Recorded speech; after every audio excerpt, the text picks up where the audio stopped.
శ్రీమాత్రే నమః. సాత్విక శక్తి, రాజసిక శక్తి, తామసిక శక్తి అని 3 రకాల శక్తులు మనిషిని నడిపిస్తూ ఉంటాయి. సాత్విక శక్తి సరైన ఆలోచనా విధానాన్నిస్తే, రాజసిక శక్తి ఆ ఆలోచనను అమలు చేసి సరైన విధానంలో కర్మలు చేయడానికి ఉపయోగపడుతుంది. ఇక తామసిక శక్తి ఆలోచనలు మరియు కర్మల ద్వారా అలసిపోయినటువంటి శరీరము సరైన విధానంలో విశ్రాంతి తీసుకోవడానికి ఉపయోగపడుతుంది. ఈ 3 శక్తులు కూడా సమపాళ్లలో పనిచేసినట్లయితే మానవుడు తన జీవితంలో ఏ ఏ సుఖాలు పొందాలో అవన్నీ కూడా అనుభవించి తుదకు ఈశ్వర సాయుధ్యాన్ని పొందుతాడు.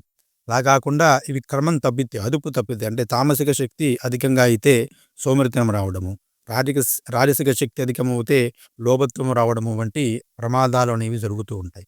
అలాంటి ప్రమాదాలు జరగకుండా మనకు ఏ ఏ సమయంలో ఏ కావాలో మనం కోరుకోవాల్సిన అవసరం కూడా లేకుండా ఏ సమయంలో ఏవి రావాలో, ఏ ఆలోచన రావాలి, ఏ కర్మ చేయాలి, ఏ పని చేస్తే మనకు శుభం కలుగుతుంది, ఏ పని చేయకుండా ఉంటే మనకు శుభం కలుగుతుంది. అంటే ఒక్కొక్కసారి పని చేయకుండా ఉన్నా కూడా శుభం కలుగుతుంది కదా. కొన్ని పనులు చేయడం ద్వారా మనకి ఇబ్బంది వస్తుంది.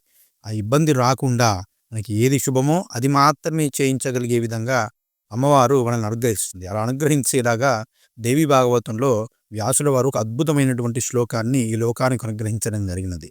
దీన్ని రోజు ఉదయము, మధ్యాహ్నము, సాయంత్రం పూట 3 సార్లు చదివినట్లయితే చక్కగా ఏ సమయానికి ఏ యోగం రావాలో, నీకు ఏ శుభం కలగాలో అవి యథావిధిగా వచ్చి నిన్ను చేరుతాయి. నువ్వే ప్రయత్నం పెద్దగా చేయాల్సిన అవసరం కూడా లేదు. అంటే నీ పని నువ్వు చేసుకుంటూ పోవాలి. ఏ పని చేయకుండా ఉండడం, కూర్చోవడం కాదు.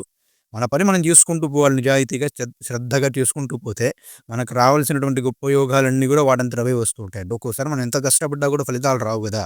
అలా ఈ యొక్క శ్లోకాలను చదువుకుంటూ మన పని మనం చేసుకుంటూ వెళ్తే రావాల్సినటువంటి ఆ ఫలితం వస్తూ ఉంటుంది. అదేవిధంగా కొంత అనారోగ్యాలతో ఇబ్బంది పడుతుంటారు, నిద్ర పట్టదు. ఎందుకంటే ఆ తామసిక శక్తి అనేది తగ్గిపోయిందనమాట. ఆ తామసిక శక్తి వచ్చి ఆరోగ్యాలను సిద్ధింపజేస్తుంది. ఇలా అన్నిటి రకాలుగా అద్భుతమైనటువంటి శక్తులు వాటంతటవే వచ్చి మనల్ని చేరే విధంగా ఈ శ్లోకం చేస్తుంది. ఈ శ్లోకాన్ని కంచి పరమాచార్య స్వామి వారు కూడా విడవకుండా ప్రతిరోజు చేసేవారు అని ప్రతీది. కాబట్టి ఆ అద్భుతమైనటువంటి శ్లోకాన్ని మీకు ఇప్పుడు చెబుతాను. ఆ శ్లోకాన్ని అందరూ కూడా చదువుకోండి, ప్రతిరోజు వినండి కనీసం చదవడం రాకపోతే.